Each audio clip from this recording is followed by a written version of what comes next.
Yonangga tovuqda pixma. Sizda ham xuddi mana shunaqa zotdor tovuq, paroda xo'roz va paroda tovuqlar bor. Qishda ichida siz bulardan ertangi bola ola olmayapsiz.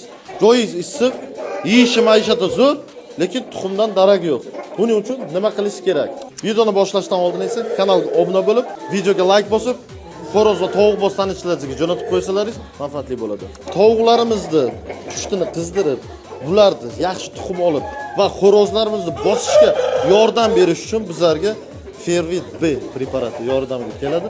Buni berish tartibi esa 1 ml ertalab, 1 ml kechqurun 10 kun mobaynida beriladi. 12-kundan boshlab xudo xolasa tovuqlaringiz tuxumga kirib boshlaydi. Tovuqlarni tug'izdirishdan tashqari xo'rozlarni vez olishi va ularni oyoqdan qolmasligi uchun ham bu dorini albatta qo'llashingiz kerak bo'ladi.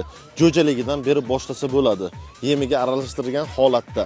Bu videoni zotdor, paroda, xo'roz, tovuq boqadigan tanishlaringizga jo'natib qo'ysalaringizga qishki kunda qanday tovuqni tug'izdirib bola olishni bilib olishadi. Sizlar bilan Romovetuz bo'ldi.